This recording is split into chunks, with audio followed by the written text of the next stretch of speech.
Coach Franklin entering his 7th season, coming off his third 11-win campaign over his last 4 years at Penn State. Coach, thanks for joining us, and we'll get right to the questions. And number one is, this is a brand new world that coaches are living in right now. The unrest with the racial inequality across our country, and then battling the COVID-19 front as well. So how are you and your staff deciding to manage this unique time in college athletics? Well, first of all, let me say this. I was looking at your guys' chart that you had there, and I want to thank Urban for retiring because it allowed me to move up that chart a little bit. So thanks, Coach. I appreciate it.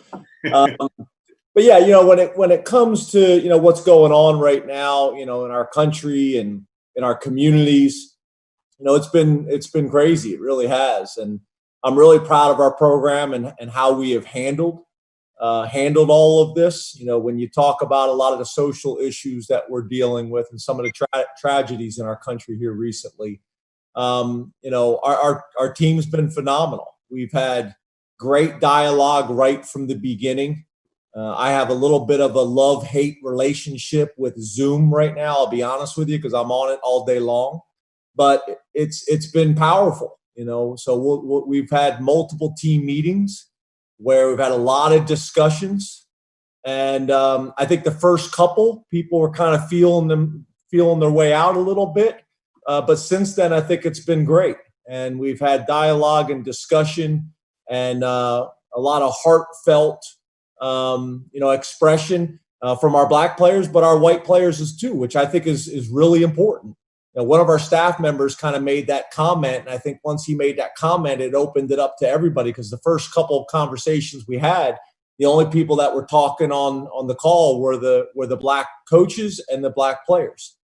And he made that comment that for us to really make the progress we want to make, not only in our country, but in our communities as well, is it's going to take people that don't look like me to speak up and have uncomfortable conversations. So that's been really good. We had a meeting last week with the president of the university as well as the president of our board. Had a lot of conversations about things here at Penn State. And then COVID, we've kind of been patient. We wanted to kind of look at what was going on in other sports, whether it's Major League Baseball or basketball or football, and try to learn from them, whether it was in Europe with some of the professional leagues, and then some of the colleges came back a little bit earlier than us. And we just wanted to take approach, that we're going to learn every single day. And at the end of the day, we better be making decisions that are in our players' best interest from a health and safety perspective first.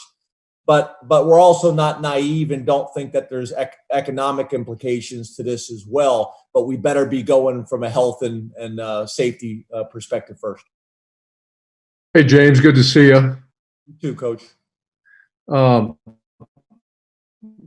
was there when you made the transition from more of a pro to a spread with Joe Moorhead, and now you're on your third OC. Will you give him the ability, because he had so much success at Minnesota, to run his offense? Or, I've been through that many times. Or do you consider it Penn State's offense and he's just going to maybe change a few things, or will he change the whole thing? Yeah, it's interesting, Coach. I'm a big believer that where we're at right now as a program and how we're established, that we have a Penn State offense, we have a Penn State defense, and we have Penn State special teams. Now, I'm also not, naive enough to say I'm going to hire a guy who's really good at what he does and force him to run our system, or we shouldn't hire him. You brought him here for a reason. But the discussion was, okay, this isn't broke right here. We do some pretty good things. You do some pretty good things. I'd like to come in and talk through everything, with our offensive staff and what makes sense and how can we fit this whole thing together. And I'm one of these guys, I'm very transparent on the front end about what I'm looking for in recruiting and what I'm looking for when I hire guys. And that's something that he was very comfortable with as well. He's an experienced play caller. So I think it's going to look a little bit like Minnesota. I think it's going to look a little bit like Penn State. And as you know, Coach, even when you don't hire a new coordinator, you're tweaking things in the offseason and doing studies and adding a little bit there and cutting a little bit in other areas. And that's kind of where we're at right now. So if you brought Minnesota's offensive staff into our meeting right now, they wouldn't know what we're calling things because it's changed. Well, Coach, I know that you have a really good quarterback that's going to lead this, maybe this new offense that's kind of going in transition. What are some of the things that Sean Clifford needs to improve on, or you want him to improve on, in order to take your team really to that next level? Well, I think first of all, and Coach Meyer knows, he comes from a great high school program. St. X does a great job, and he came in really pretty developed. He was an Elite 11 guy as well. Football's very important to him, and he works hard at it. And there's not too many guys, as a redshirt sophomore that come in and win 11 games across the country. So I think he's got a really good foundation to work from.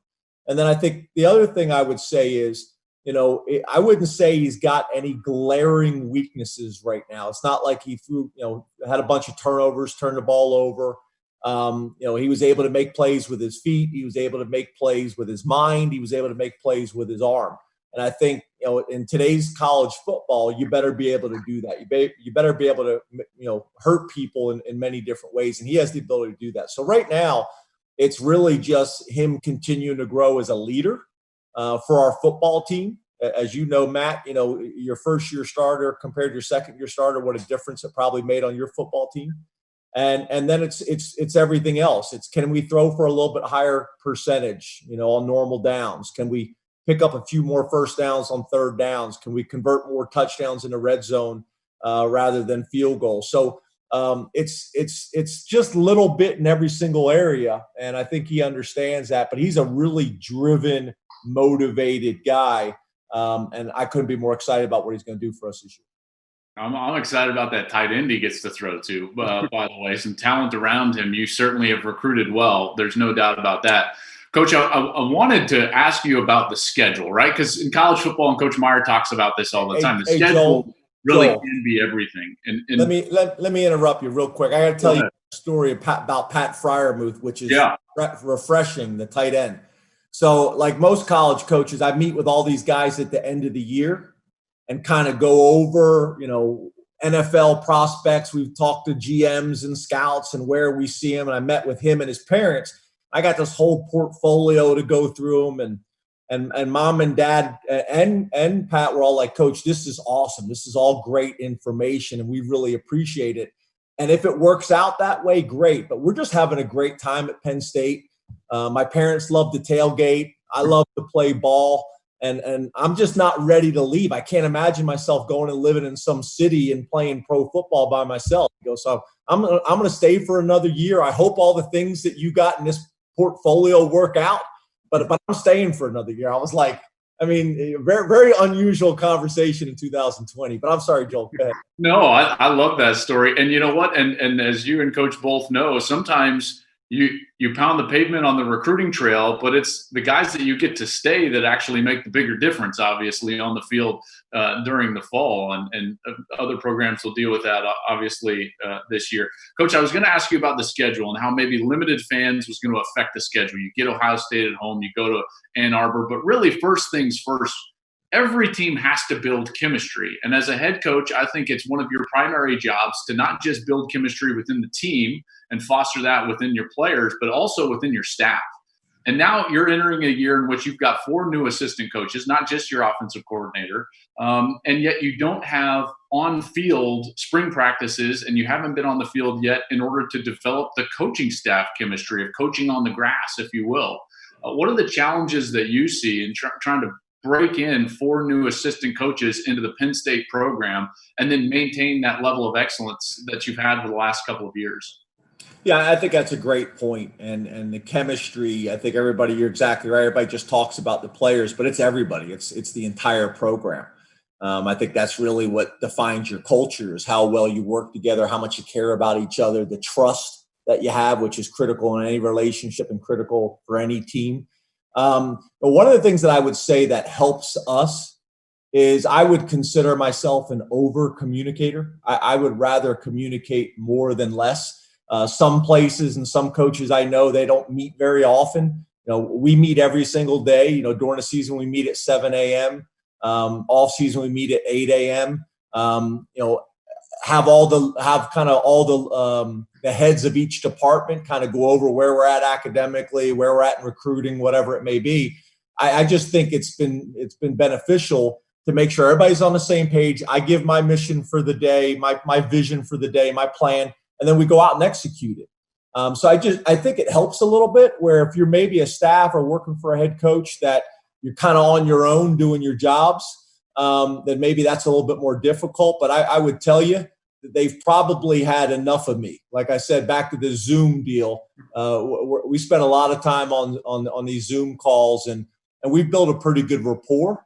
But there's no doubt about it, when you hire new coordinators like we have on offense, we sure would have loved to have that time this spring. And I think the other thing that's really interesting this year is the college football that me and Coach Meyer kind of grew up with was everything from an NCAA perspective is about trying to create a level playing field. And that's not really the situation that we're all dealing with right now. Some programs had all of their spring ball practices. Some had half, some had none. We had none. And not only from a installing an offense and from a chemistry perspective, but even recruiting. Those Saturday spring ball practices are like junior days, and we didn't get any of them. So, that's a different deal as well. James, I was looking at your schedule, and I remember how we would conduct training camp would be dependent on our schedule, and you got a tough one. Your second one's Virginia Tech, and new coordinator, and I just remember I was talking to our guys last week about this, that if you have a very easy schedule, it's almost an extension of training camp. You don't have that luxury with the Virginia Tech rolling in there and a new OC. What's your thoughts on that?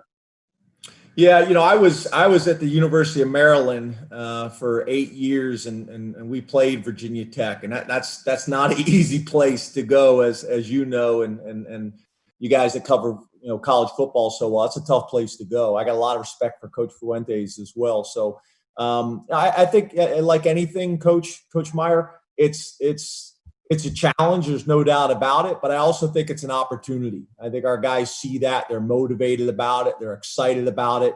It's one of the better venues in college football. So, we're going to embrace it and have fun. I also think it's going to prepare us for some tough road games that we have in conference as well.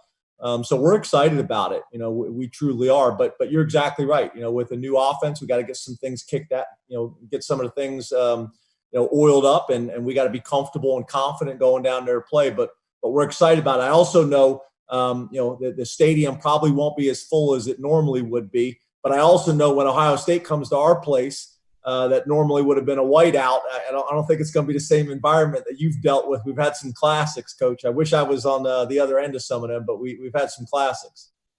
Yeah. Hey, James, at what point do you start to color your beard?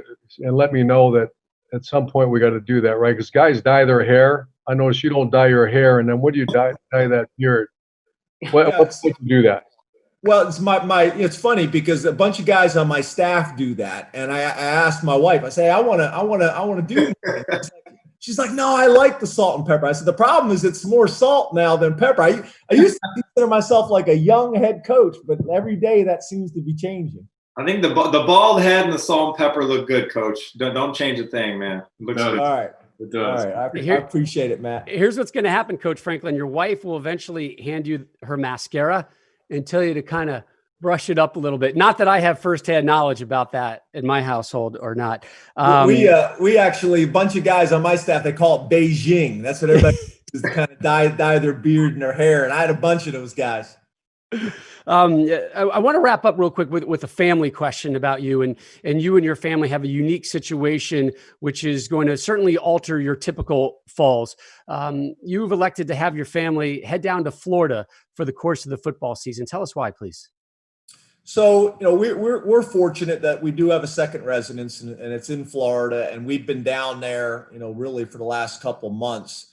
And we've been on total lockdown. So literally had not left our property in months. We would order, our groceries to be delivered and just wouldn't leave our residence. And that's because, obviously not only what's going on with COVID, but our youngest daughter, Addison, who's 12 years old, she has sickle cell disease, not trach. She's got the full-blown disease, which is obviously an autoimmune disease. And we just have to be extra sensitive, and we have to be extra careful with her. And we had decided that we were going to homeschool our girls because, it didn't make sense for our daughters to go to school. Didn't make sense for our one daughter to go to school and come home. So as we kind of kept discussing this, my wife just felt like the best thing would probably be to do is just to stay there in Florida. Because even in town, my daughters come to practice all the time. They come to all the games. And just being away, it may help that separation, not hanging out with friends and things like that. So, there was a lot of tears about me leaving because I'm probably not going to see them. I'm probably not going to see them until January or February unless things change. But there was a lot of tears. It was hard for me to come back and leave them knowing that we're going to be apart for such a long period of time. Thank God for technology, but it's a tough situation. Coach, we wish you the best. You open up your season September 5th, taking on Kent State, and then that road trip to Virginia Tech, and then a brutal slate firing up in October. Coach, thanks as always for the time. Best of luck through camp and this season. Thank you so much. Really appreciate it. I had a question. What are those jerseys? Your jerseys are very different than Matt's. I'm trying to figure out what those jerseys are. I got a soccer jersey over there. I got a Pittsburgh picture over my head. I got some pictures of Will Ferrell, Pele, South Africa, France World Cup. I'm a worldly man. Very eclectic. You're Renaissance. We're working on them, Coach. We're working on them. We're trying to get the football gear up there. No. Hold on. Give me 1 second. I'm a little concerned right now. What is he moving the camera over? What's he doing? There we go. There's my football guys. That's a handsome looking crew. Right? Coach agrees. Where's Herbs? Right here. He's got a lot of salt and pepper in that head. Golly. Coach Franklin, thanks, buddy. You're the best. Thanks, guys. Great to see you. Appreciate you, bud. For the best access, perspective, and personalities in all of sports, follow us at Fox Sports on Twitter, Facebook, Instagram, and YouTube. Hey, thanks for watching. If you enjoy that clip, make sure you click subscribe somewhere down here. From game highlights to exclusive interviews and rankings, we've got everything you need as a college football fan right here, College Football on Fox.